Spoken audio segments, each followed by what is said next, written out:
बात करेंगे सेक्स का नॉर्मल टाइम कितना होना चाहिए या सेक्स नॉर्मली कितनी देर तक चलना चाहिए। दोस्तों, मैं doctor Kapoor, consultant urologist and senior sexologist, 1980 से मैं सेक्स के पेशेंट्स का ट्रीटमेंट कर रहा हूं और हम ऑनलाइन ट्रीटमेंट भी करते हैं। आप हमारी मेडिसिन्स या हमारे ऑनलाइन ट्रीटमेंट के बारे में जानना चाहते हो तो नीचे स्क्रॉल हो रहे नंबर के ऊपर मुझे कॉल करिए या हमारी वेबसाइट drkapurclinic.com पे जाइए। You will get all the details over there. बने रहें, जुड़े रहें, वीडियो को लाइक करें, शेयर करें और इस चैनल को सब्सक्राइब करने के बाद बेल के बटन को दबाना नहीं भूलेंगे।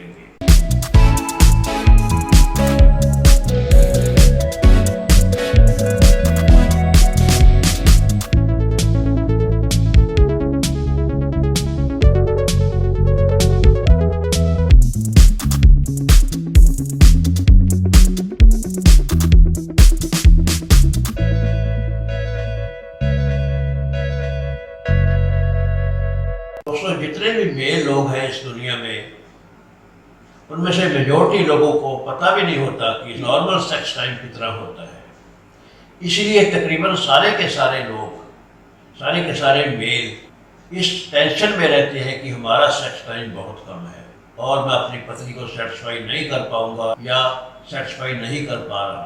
सेक्स टाइम के बारे आज हम कुछ मेडिकल फैक्ट्स को डिस्कस करेंगे। बहुत साल पहले अमेरिका और बहुत सारे कंट्रीज में भी ये स्टडी हुई थी कि नॉर्मल सेक्स टाइम 2 मिनट से लेके 10 से 15 मिनट तक का होता है।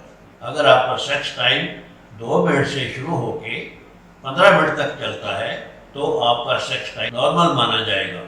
ऑन एन एवरेज उन्होंने निकाला कि 5.4 मिनट अगर आपका सेक्स टाइम है तो that is the normal sex time, this is the average sex time. और इससे कम अगर आपका सेक्स टाइम है, मान लो 3 मिनट है, 2 मिनट है, 4 मिनट है, that will also be regarded as a normal, उसको भी नॉर्मल माना जाएगा। अगर आपका 8 से 10 से 12 मिनट है तो भी उसको नॉर्मल माना जाएगा। उसका मतलब ये हुआ कि अगर आप 2 मिनट से बाद या 15 मिनट से पहले बीच बीच में किसी भी समय पर डिस्चार्ज होते हो तो that is normal sex time. आप प्रीमेच्योर इजैकुलेशन के शिकार नहीं हो, आप शीघ्र पतन के पेशेंट नहीं हो। उसके बाद एक स्टडी और आई कि both partners should be satisfied. उस टाइम को नॉर्मल सेक्स टाइम माना जाता है और उसमें टाइम लिमिट नहीं थी। अगर आप 15 मिनट में सेटिस्फाइड होते हो तो your time will be 15 minutes normal time. अगर आप आधे घंटे में सेटिस्फाइड होते हो तो आपका नॉर्मल टाइम आधा घंटा माना जाएगा। देयर वाज नो लिमिट, उसकी कोई लिमिट नहीं थी इसमें सेक्स टाइम इतना होना चाहिए, इतना होना चाहिए, इतना होना चाहिए। और फिर कुछ समय के बाद इस डेफिनेशन को ठीक कर दिया गया, इम्प्रूव कर दिया गया। तो उन्होंने बताया अगर आप 2 मिनट से पहले डिस्चार्ज होते हो तो आप शीघ्र पतन के पेशेंट हो। अगर आप 2 मिनट से ऊपर टाइम लेते हो तो आपका नॉर्मल सेक्स टाइम माना जाता है। अगर आपका 2 मिनट से ऊपर है, 2 मिनट है, 2.5 मिनट है, 3 मिनट है, 5 मिनट है, तो you that is the normal sex time. आपका टाइमिंग नॉर्मल है। अगेन उसके बाद एक अमेरिकन मैगजीन छपता है जिसका नाम है डायग्नोस्टिक एंड स्टैटिस्टिकल मैनुअल 5 में उन्होंने बताया कि अगर आप हर बार और बार बार अगेन और एवरी टाइम आप 1 मिनट से पहले डिस्चार्ज हो जाते हो तो then you will be regarded as a आप शीघ्र पतन के पेशेंट माने जाओगे। अगर आप एक बार या 2 बार डिस्चार्ज हो गए 1 मिनट से पहले, that is not the problem. अगर आप अगेन एंड अगेन हर बार जब सेक्स करते हो, एवरी टाइम आप 1 मिनट से पहले डिस्चार्ज हो जाते हो, तभी आपको माना जाएगा कि आप शीघ्र पतन के शिकार पेशेंट हो, शीघ्र पतन के पेशेंट हो या आप अर्ली इजैकुलेशन के पेशेंट हो। यहाँ पे एक बात और निकल के आती है कि बहुत कम कपल्स हैं जिनमें मेल और फीमेल बोथ 1 मिनट तक का 1 या 2 मिनट में सेटिस्फाइड हो जाते हैं। और अगर वो सेटिस्फाइड नहीं होते, अगर वो अकॉर्डिंग टू द डेफिनेशन अगर मेल 1 मिनट के बाद डिस्चार्ज होता है तो वैसे तो डेफिनेशन के हिसाब से तो उसका सेक्स टाइम नॉर्मल माना जाएगा, मगर मेजॉरिटी ऑफ केसेस में ये देखा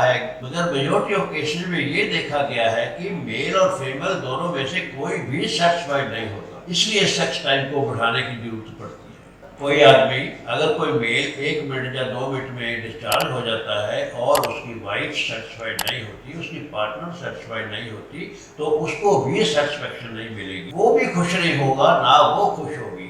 अगर दोनों में से कोई भी खुश नहीं होगा तो उनके आपस के रिश्ते, उनके आपस के रिलेशंस, उसके आपस का एटमॉस्फेयर, घर की सिचुएशन, घर का एटमॉस्फेयर सारे का सारा गड़बड़ा जाता है। उनमें आपस के रिश्तों में दरार आने लगती है, वह आपस की बहुत सारी दिक्कतें बढ़ जाती हैं, जिसकी वजह से उनकी लाइफ में बहुत साफ भूचाल आ जाता है। तो इसकी वजह इसलिए सेक्स टाइम ज़्यादा होना जरूरी है। डेफिनेशन के हिसाब से अगर आप 1 मिनट से बाद में डिस्चार्ज होते हो, चाहे आप 2 मिनट में डिस्चार्ज हो जाते हो, तो आपका सेक्स टाइम नॉर्मल है। मगर इस 1 या 2 मिनट में किसी की भी सेटिस्फेक्शन नहीं होती, इसलिए दोनों का सेक्स टाइम बढ़ाना जरूरी है।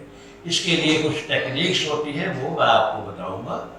आप मेरी आने वाली वीडियो की वेट करिए और मैं आपको रिक्वेस्ट करता हूँ कि आप मेरे channel D R Kapoor sex clinic को सब्सक्राइब करें और इस वीडियो की वेट करें 2 या 3 दिन में, ज़्यादा से ज़्यादा 4 दिन उस वीडियो को देखें। और मैं गारंटी से अब आपको बोल सकता हूँ कि अगर आप मेरी बताई हुई टेक्निक को फॉलो करोगे तो आपका सेक्स टाइम बहुत ज़्यादा बढ़ जाएगा और आप दोनों पार्टनर फुली 100% सेटिस्फाई हो पाओगे और एक दूसरे को सेटिस्फाई कर पाओगे। Thank you very much.